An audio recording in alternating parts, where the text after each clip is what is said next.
Bonjour tout le monde, lors de notre dernière vidéo dédiée à RxJS, nous avons regardé ce que sont les observables, observers et subscriptions. Aujourd'hui, on va voir comment utiliser la méthode pipe pour manipuler les observables à l'aide d'opérateurs et comment enchaîner ces opérateurs. Pour cela, je vais commencer par vous expliquer ce qu'est la méthode pipe.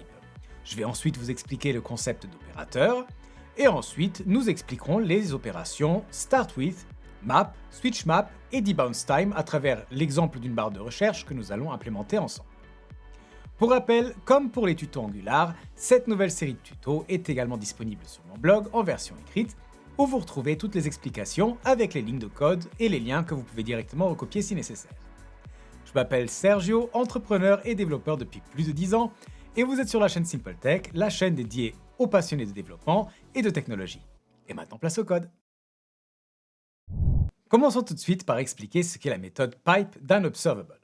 La méthode pipe permet de prendre les événements émis par un observable et d'y enchaîner plusieurs opérateurs, les uns à la suite des autres. Les opérateurs, quant à eux, sont des fonctions qui permettent de prendre les événements émis par un observable et de les manipuler, que ce soit pour les filtrer, les modifier ou combiner les valeurs de plusieurs observables entre elles. Et ensuite de retourner un nouvel observable avec le résultat de ces opérations. Il existe différents types d'opérateurs, dont des opérateurs de transformation qui permettent de modifier des données émises par un observable, des opérateurs de filtrage qui, comme le nom l'indique, permettent de filtrer les données émises, des opérateurs de gestion d'erreurs et des opérateurs utilitaires qui permettent de gérer les aspects de timing des événements, entre autres. Aujourd'hui, on va voir des opérateurs de différents types afin de vous donner une idée générale de ce qui est possible, et dans les prochaines vidéos, on reviendra en détail sur chaque type d'opérateur.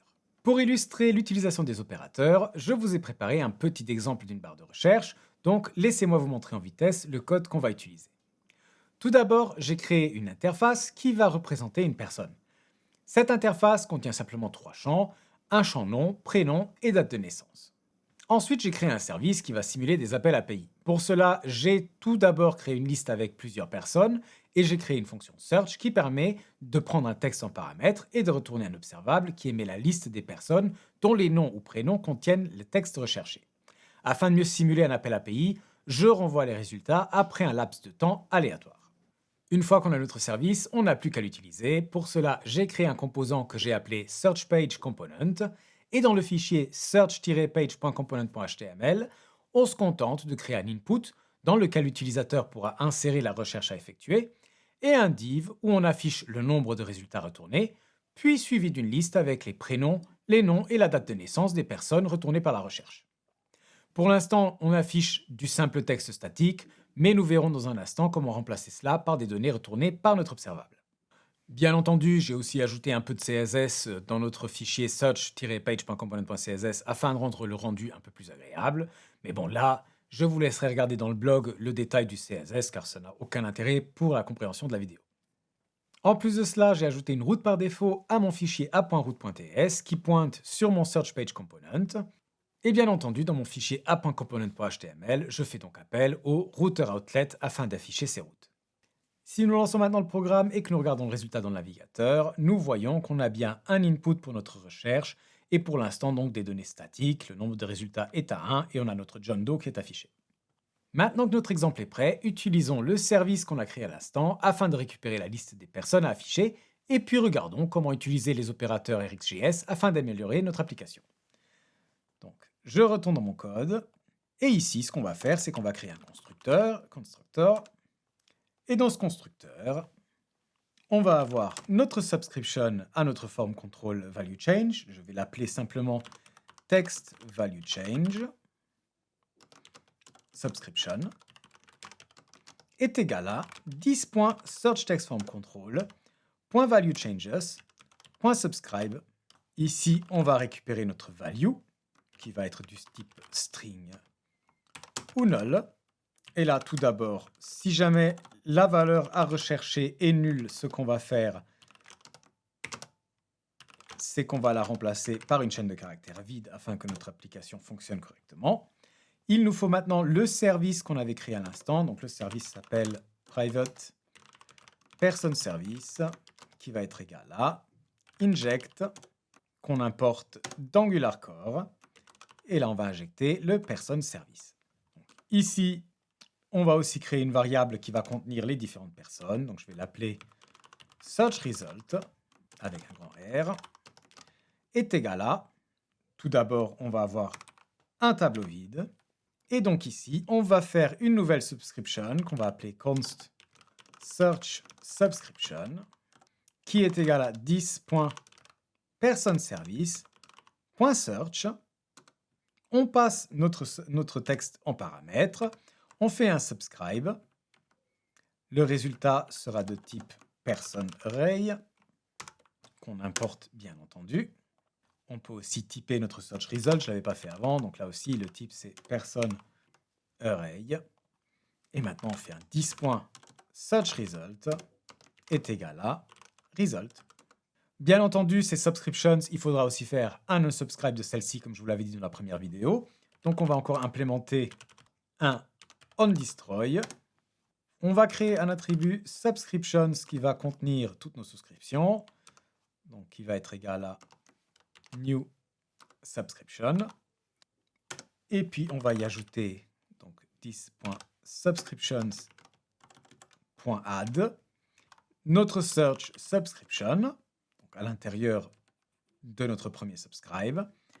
Et puis à l'extérieur du tout, on va encore faire un 10.subscription.add text value change subscription. Il ne nous reste plus qu'à implémenter la méthode ngOnDestroy. Et là, on va faire un 10.subscriptions.unsubscribe. Une fois qu'on a fait tout ça, on a récupéré notre search result. On n'a plus qu'à l'afficher dans notre HTML. Donc, on ouvre searchpage.component.html. Et on va remplacer ces valeurs statiques par les résultats en question. Donc, tout d'abord, on va prendre notre searchResult.length en tant que nombre de résultats. Et dans notre liste, on va avoir un for person of searchResult. Track personne. Et à l'intérieur de ce for, on aura les éléments de notre liste. Et on remplace le tout une fois par person.firstName suivi de person.lastName suivi de notre date qu'on va bien entendu formater. Et maintenant, si on retourne voir notre navigateur, vous voyez que tout d'abord, on n'a aucun résultat. Pourquoi? Parce qu'on réagit à un événement change de notre input afin d'aller chercher les personnes en question. Donc là, l'input n'a pas changé, donc on n'a rien dans notre tableau. Mais normalement, dès que je commence à taper quelque chose, vous voyez qu'on a bien un résultat qui s'affiche. Et deuxièmement, on a un autre problème, car si on modifie rapidement notre recherche, il se peut que le résultat affiché ne corresponde pas à la dernière recherche tapée, mais à un résultat précédent. Ceci est dû au délai que nous avons introduit dans notre service, qui peut faire en sorte que les résultats n'arrivent pas dans l'ordre dans lequel les requêtes ont été lancées. Donc ici, ça se traduit par ma recherche de noms et prénoms qui ont la lettre A, qui n'aboutit pas. Donc là, vous voyez qu'on a quand même la liste complète, dont Élodie Brun, qui n'a aucun A ni dans son prénom, ni dans son nom. Essayons de corriger tout ça, et pour cela, retournons dans notre fichier TypeScript. La première chose qui saute aux yeux, ce sont ces subscriptions dans des subscriptions. C'est vraiment pas idéal. En plus, il faut bien faire attention à bien les gérer pour pas avoir des problèmes de leak de mémoire.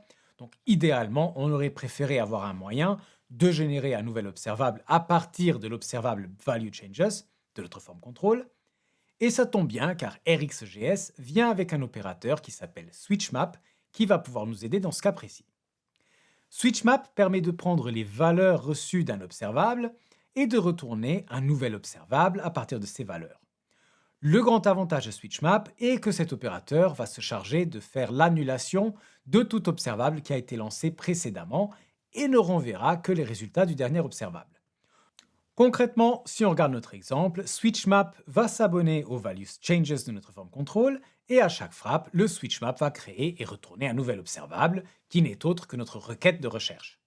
Et si jamais on tape une nouvelle lettre avant que la recherche précédente n'ait abouti, SwitchMap fera un non-subscribe à celle-ci et on aura donc uniquement le résultat de la toute dernière recherche, ce qui résout déjà notre problème de résultats qui pouvaient arriver dans les mauvais ordres et ainsi fausser nos recherches.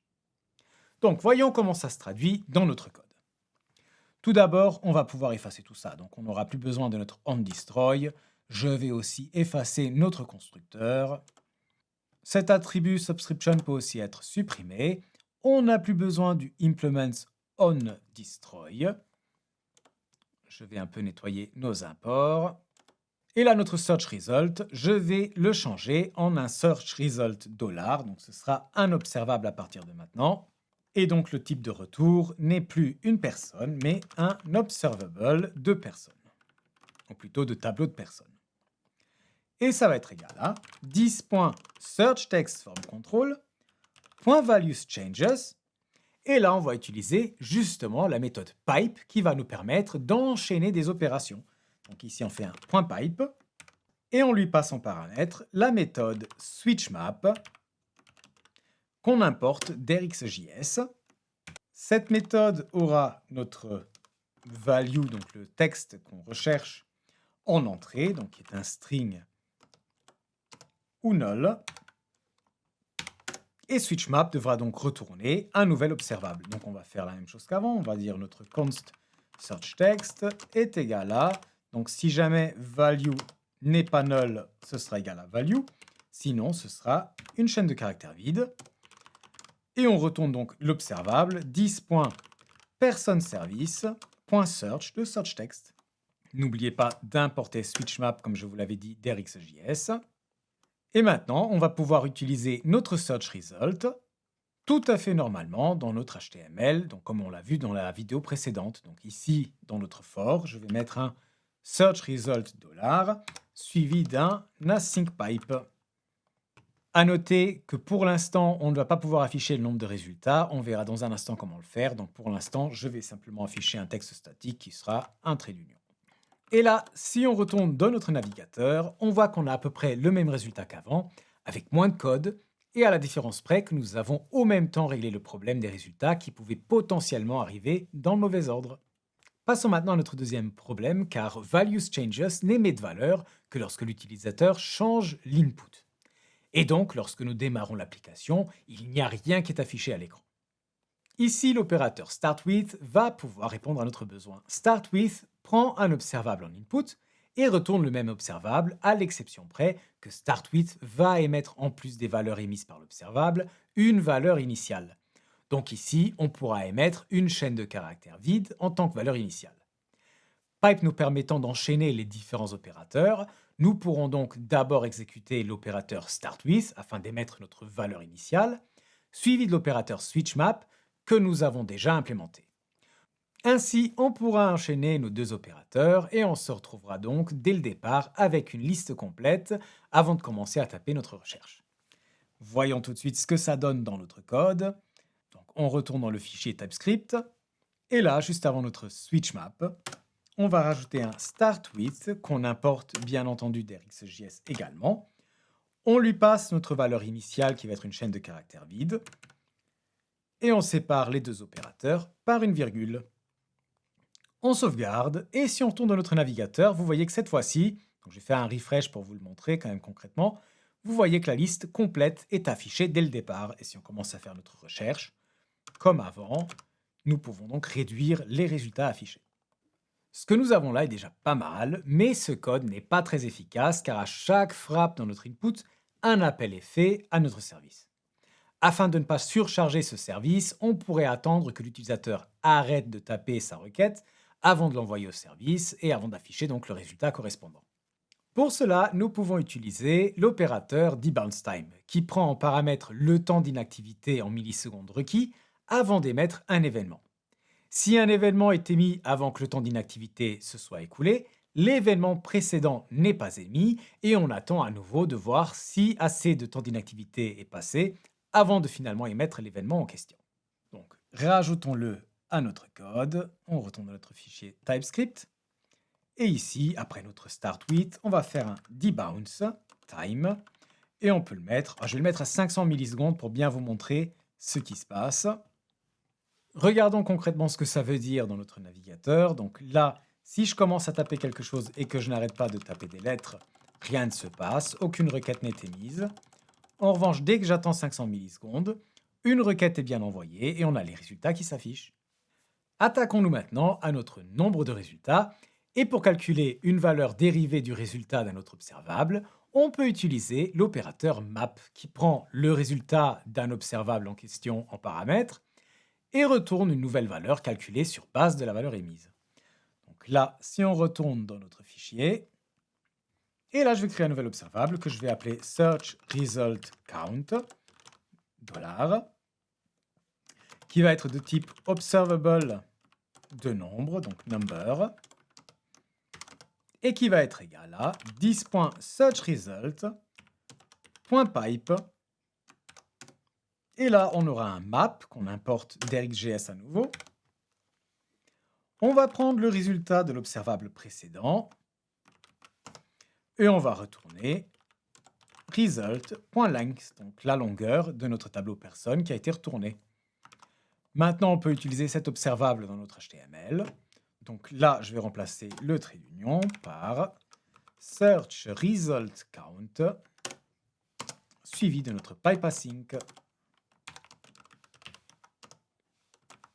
Et là, si on regarde le navigateur, on voit qu'on a bien notre nombre initial de résultats à 20. Et si je tape une recherche, si elle nous retourne 4 résultats, le nombre de résultats s'adapte bien à la longueur de notre tableau.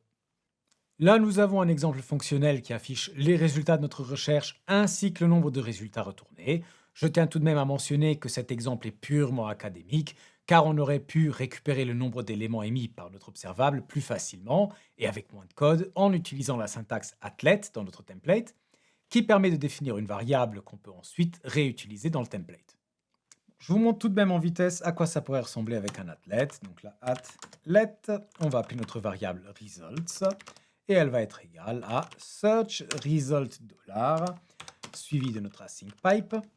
Et donc là, on va assigner les résultats de notre observable à cette variable results et on va pouvoir l'utiliser dans le reste de notre template. Donc on va remplacer search result count par results.length et notre for, on va faire un for person of results au lieu de faire un search results $. On peut maintenant, dans notre fichier TS, retirer complètement ce search result count. Et si on tourne dans notre navigateur, vous voyez qu'on a exactement le même résultat, sauf que cette fois-ci, on a beaucoup moins de code. Maintenant, vous devriez avoir compris comment fonctionne la méthode pipe, ainsi que l'utilité des opérateurs XJS.